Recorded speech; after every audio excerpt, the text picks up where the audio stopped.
Tem uma pergunta aqui, eu já vou fazer para nossa convidada. Aliás, por falar em convidada, o assunto de agora é extremamente interessante, não é? Os contribuintes que tiveram rendimentos tributáveis igual ou superior a R$ 28.000, R$ 28.559,70, para ser bem exato, em 2017, tem até agora, o dia 30 de abril, para prestar contas à Receita Federal. O processo se tornou mais simples nos últimos anos, né, com o computador, mas é preciso ficar atento. Um erro simples pode acabar fazendo o contribuinte cair na temida malha fina. E para esclarecer as dúvidas sobre o preenchimento do formulário, eu recebo agora, aqui na Casa do Tribuna, a consultora tributária Elvira de Carvalho. Boa noite, tudo bem, Elvira? Seja muito bem-vinda aqui ao nosso Tribuna Independente.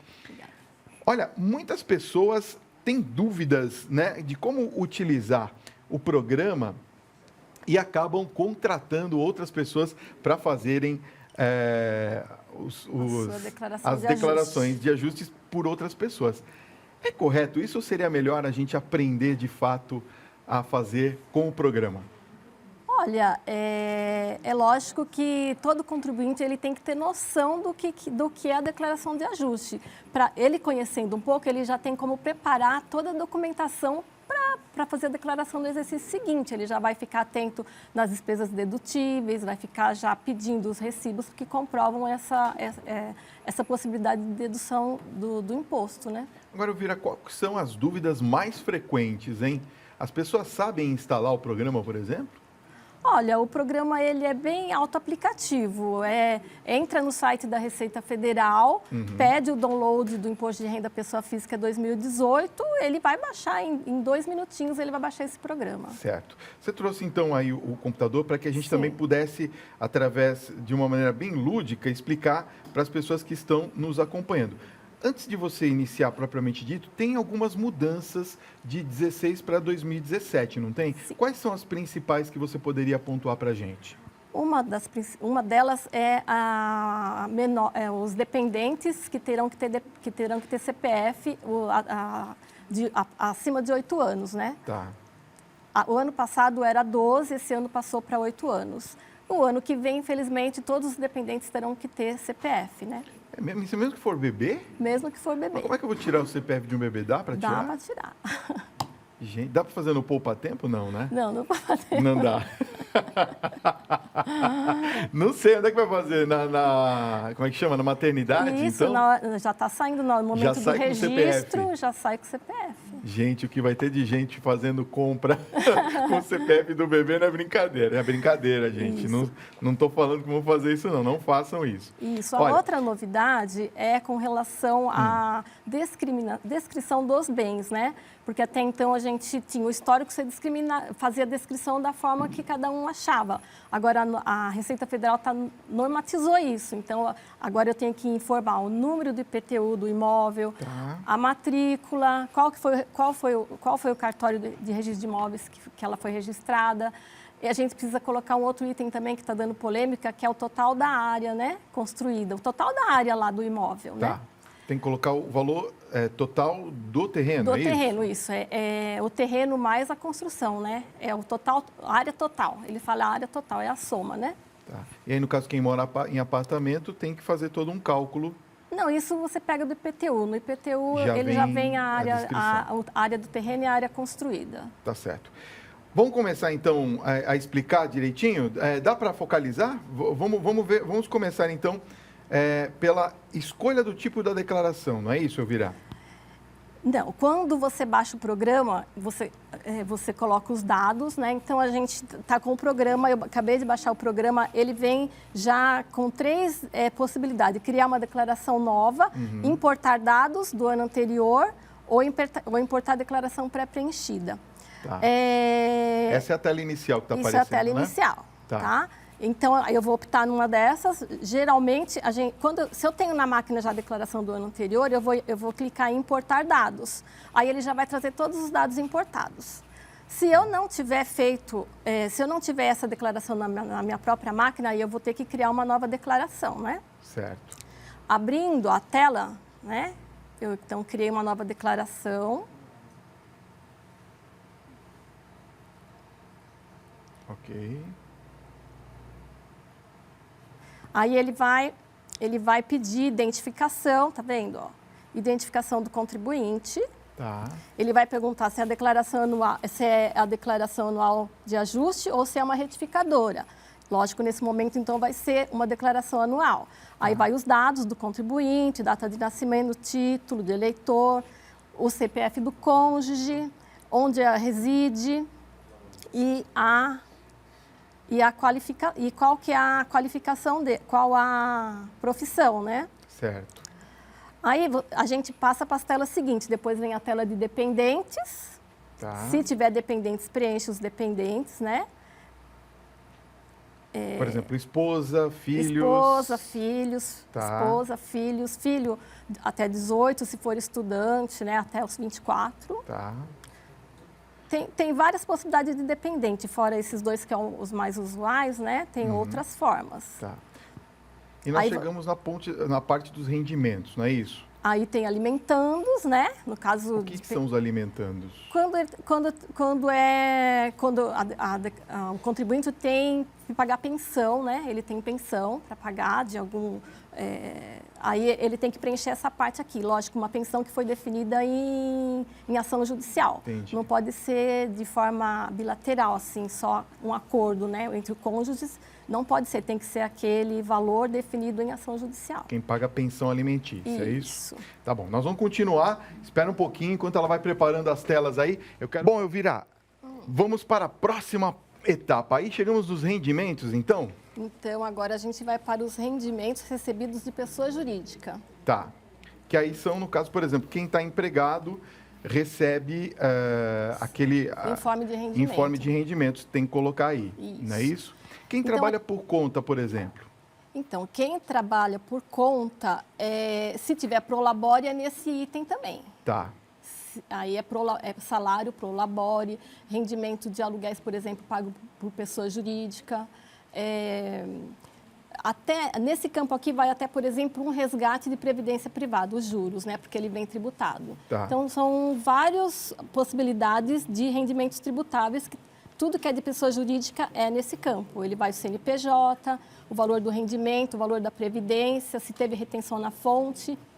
É aqui que inicia o controle da retenção de tudo que a pessoa pagou no ano, né? De R-fonte. É nesse item que vai estar aparecendo o que ele pagou para depois a gente fazer o ajuste para ver se tem saldo a pagar ou a restituir. Tá. Aí, na sequência, vem o rendimento tributados recebidos de pessoa física, né? Certo. Nesse campo, é lançado todos os rendimentos que o contribuinte tenha recebido de pessoa física. Por exemplo, rendimento de aluguéis, rendimento de trabalho não assalariado, um autônomo, por exemplo, ele vai preencher nesse item. Né? Uma pessoa que faz, por exemplo, manicure, tem que colocar aí. Sim, é isso? não assalariado, tá. Exato. Ok. E aluguéis, né? E outros. Aqui vai dados, por exemplo, que é dedutivo que tem a ver com o item alimentandos, né? Que é o valor da pensão alimentícia paga, que tudo isso é dedutível, né? Tá. Aí vem, tem também o rendimento, por exemplo, um médico que ele atendeu na pessoa física, ele não atendeu pela clínica, ele atendeu na pessoa física. Aí, aqui nesse item também vai todos os rendimentos que esse médico, dentista, advogado tenha recebido na pessoa física. Só que aí ele tem que abrir o mês, né? Abrir o mês e tem que informar dados como o CPF do beneficiário do serviço e se ele é o próprio beneficiário ou se foi de um dependente. Então, esse item aqui, para profissional liberal, ele é bem ruinzinho de fazer, tá? Ele dá um pouquinho de trabalho. Tem que ter paciência. Porque é item a item, cliente a cliente. O imposto pago ou retido no Brasil e no exterior também é um item importante que a gente não pode esquecer, não é? Eu tenho que declarar, por exemplo, impostos retidos na fonte. É que é automático. Quando eu lanço lá rendimentos recebidos de pessoa jurídica, eu lanço a parte de retido na fonte. Tá.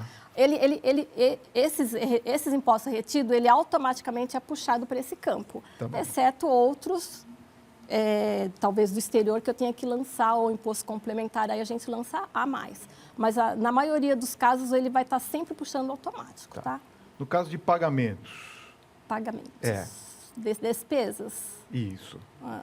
Tem coisas que são dedutíveis, não é? Sim, tem coisas que são dedutíveis e outras não. Tem que tomar cuidado, né? Se bem que o próprio programa ele dá uma depurada nisso, né? Ele ajuda quem está fazendo. Isso. Olha, a Terezinha Gnoleto de Faxinalzinho está perguntando, Fábio, pergunta para a Elvira, por favor, se tem limite de idade para a declaração do imposto de renda? Limite de idade para declarar imposto de renda, não tem limite. O que tem é isenções para contribuintes acima de 50 anos, até um limite, né? No valor de 1.903 mensalmente, né? Dá em torno de 24 mil no ano, 20 e poucos mil no ano, né? Que é um rendimento isento, né? Geralmente aposentados, quando recebem informe de rendimento, vai ter uma parte tributada e a outra parte isenta. Tá. Ó, a Érica do Rio de Janeiro está perguntando, eu recebi um valor numa ação judicial trabalhista, inclusive. Porém, eu estou desempregada e sem renda. Eu preciso declarar isso no meu imposto de renda? Precisa. Tem que declarar. Precisa declarar no imposto de renda e observando que rendimentos, que indenizações recebidas a título trabalhista, por exemplo, onde envolve vários meses, ele tem que lançar numa outra ficha, que é na ficha de rendimentos recebidos acumuladamente. Tá.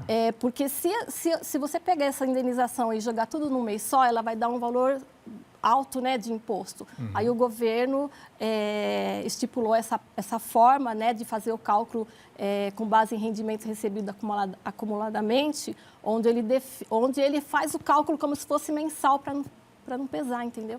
Tá. Porque se eu jogar tudo lá no tributado, aí o imposto fica injusto. Fica injusto, tá. Olha, boa noite, Fábio Elvira. Ih, perdi aqui a pergunta, cadê? Aqui.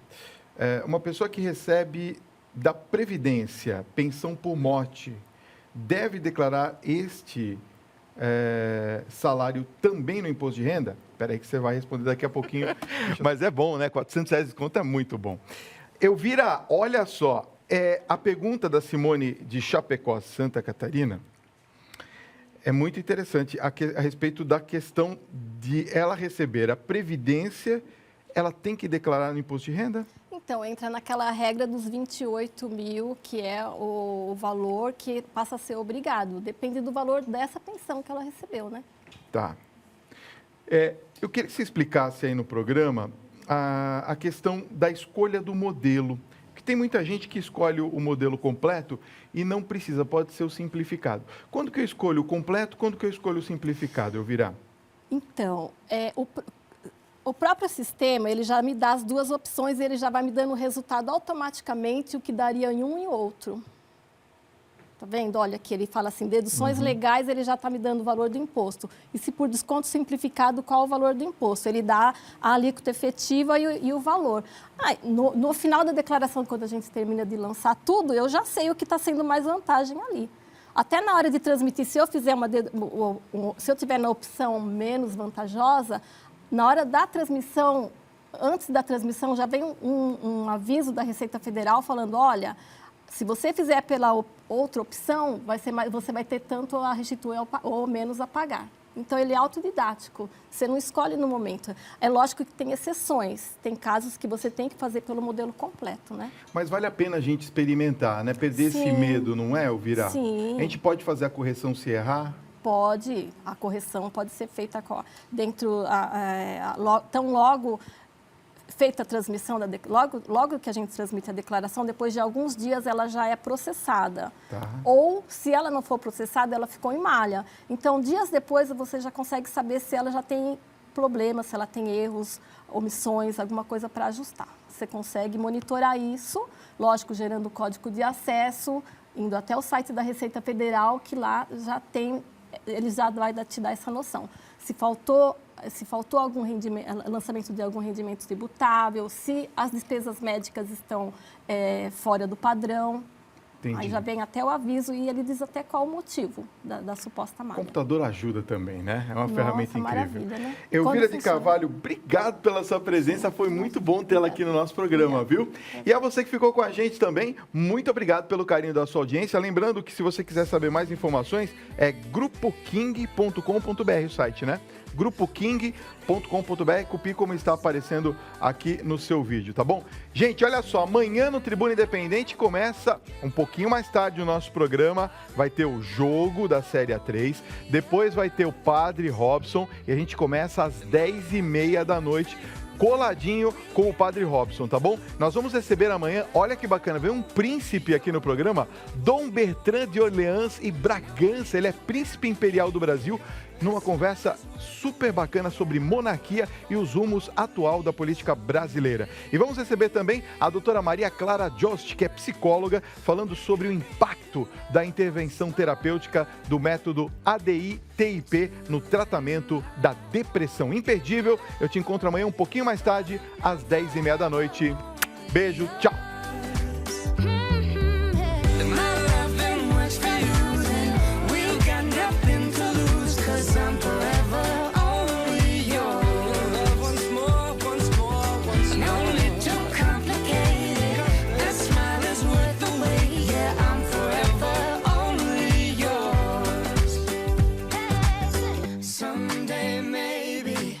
Someday maybe